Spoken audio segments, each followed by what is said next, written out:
بتاؤ ماں کی خدمتوں کا بدلہ دے سکتا ہے؟ ماں کے پیار کا صلہ دے سکتا ہے؟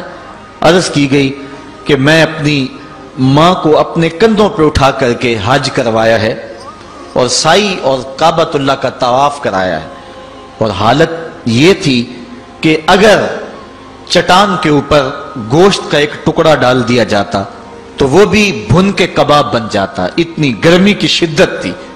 کیا میری ماں نے میری جو خدمت کی، میری کفالت کی، مجھے دودھ پلایا، مجھے جنم دیا، تو میں نے کیا ماں کی خدمتوں کا صلہ دے دیا ہے؟ تو جواب آیا تو نے ابھی اس کی ایک مسکراہٹ کا بدلہ بھی نہیں دیا۔ ماں جب ہنس کے دیکھتی ہے تو جنت کی ساری کلیاں کھل اٹھتی ہیں، اور بیٹے کی زندگی ماں کے اس ہنسنے سے جو ہے وہ عبارت ہوتی ہے۔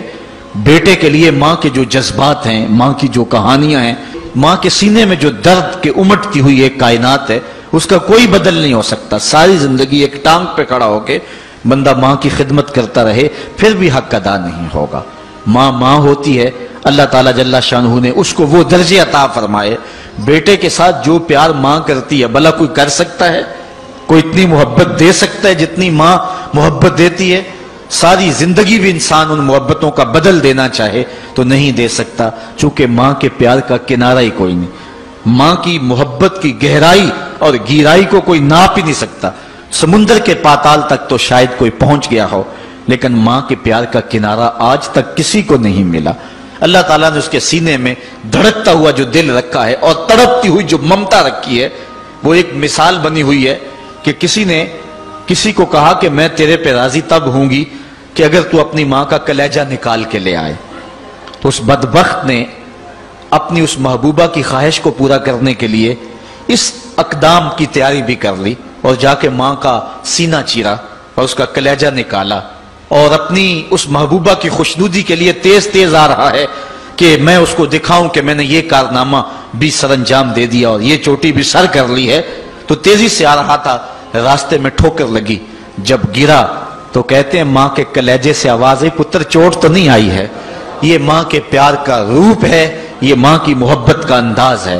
دنیا والوں، ماں کی قدر کو ضائع نہ کرنا، ماں کے پیار کو اور اس کی محبت کا صلہ دے تو نہیں سکتے، لیکن ساری زندگی ماں کی نوکری کرنا اور اپنے باپ کی زندگی کے اندر کبھی بھی نافرمانی نہ کرنا، یہ سعادت مندی اور خوش نصیبی ہوتی ہے۔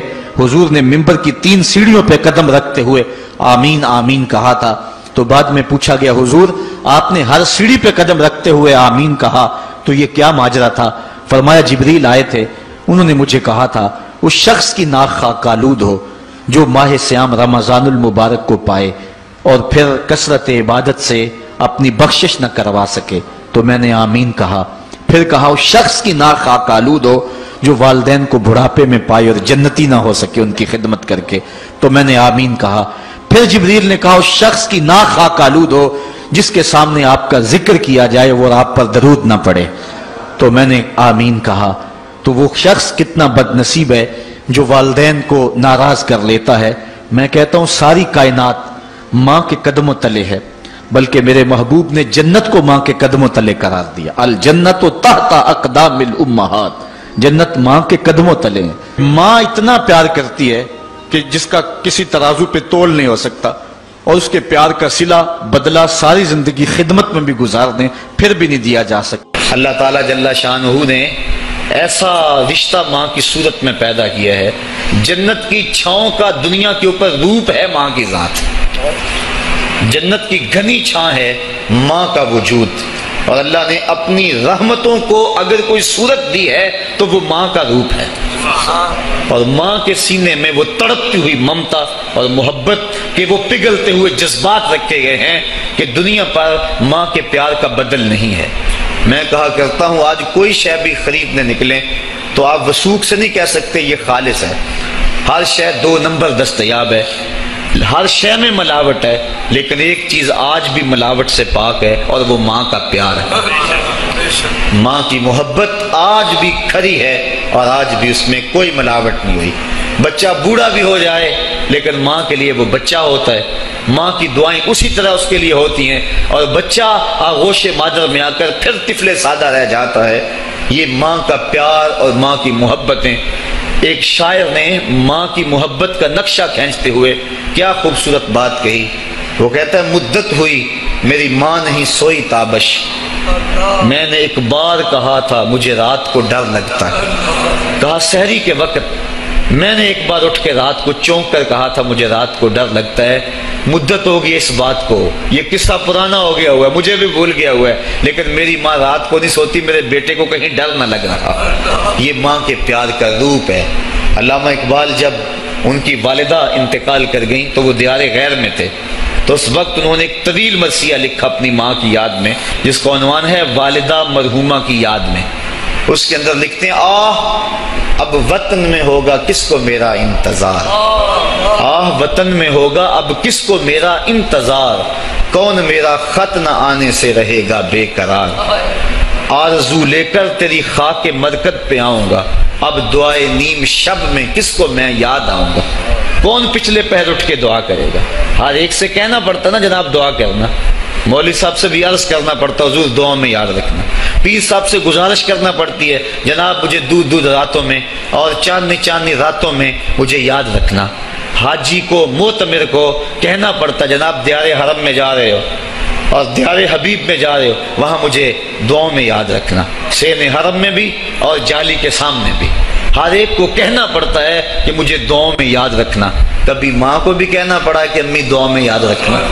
ماں کے ہاتھ ویسے اٹھے رہتے ہیں، اور جب ماں کے ہاتھ اٹھ جائیں اجابت کے سارے دروازے کھل جاتے ہیں. میں نے پڑھا کتب حدیث میں جو دعائیں رد نہیں ہوتی ان میں سے ایک ماں کی دعا ہے.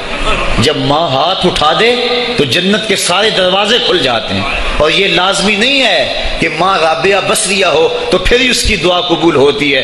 اپلے تھاپتی ہوئی ماں اور لیپا پوتی کرتی ہوئی ماں جو ہے وہ مٹی سے بھرے ہوئے ہاتھ اٹھا دے تو اللہ ان ہاتھوں کو بھی خالی نہیں موڑتا.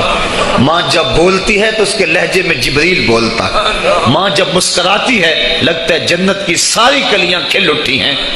ماں کے چہرے کی رونق اور ماں کے چہرے کی جو ہے وہ خوشی بیٹے کے دل کو حقیقی قرار اور حقیقی تسکین دیتی ہے.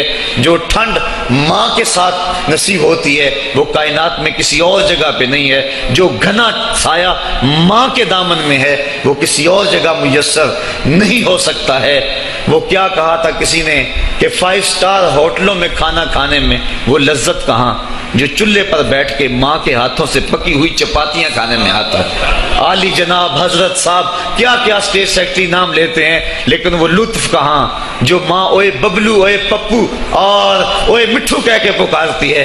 جو مٹھاس ان لفظوں کے اندر ہے وہ بڑے اور بھاری اور بھرکم الفاظ اور خطابات کے اندر کہاں ہے. اونچی کرسی پہ بیٹھنے کا وہ لطف نہیں ہے جو ماں کے قدموں میں بیٹھنے کا ہے. اللہ نے ماں کے روپ کے اندر ایک محبت اور ایک الفتوں کا ایک ایسا دریا دیا ہے کہ جس کے اندر انسان جب جاتا ہے تو اس کے دکھوں کے سارے میل دھل جاتے ہیں اور وہ بالکل آسودہ ہو جاتا ہے. یہ ماں کا روپ ہے، یہ ماں کا پیار ہے. تو ماں کا بچھڑ جانا، اس دنیا سے چلے جانا، یہ ایسے ہی ہوتا ہے جس طرح کوئی بندہ گھنے سائے میں کھڑا ہو تو اچانک اس کو دھوپ میں کھڑا کر دیا جائے، پھر اسے پتا چلتا ہے کہ کتنا گھنا سایہ تھا. جس طرح درخت ساری دھوپ اپنے اوپر سہتا ہے اور جو اپنے نیچے کھڑا ہو اس کو ٹھنڈک دیتا ہے، اسی طرح ماں باپ سارے دکھ اپنے اوپر سہتے ہیں لیکن اپنی اولاد کو ٹھنڈک پہنچاتے ہیں. ماں باپ کے اس دنیا سے چلے جانے کے بعد پتا چلتا ہے کہ میں کتنی گھنی چھاؤں سے کس کڑاکے دار دھوپ میں آ گیا ہوں اور میری زندگی کے اندر کتنے دکھوں کا زہر گل رہا ہے. جو زہر پہلے ماں ہمارے قریب نہیں آنے دیتی تھی، جو باپ ہمارے قریب نہیں آنے دیتا تھا، وہ اپنی باہوں میں اور اپنے سینے میں ان غموں اور دکھوں کو سمیٹ لیا کرتے تھے. تو ماں کا بچھڑ جانا، ماں کا اس دنیا سے چلے جانا، یہ بہت بڑا سانحہ ہوتا ہے.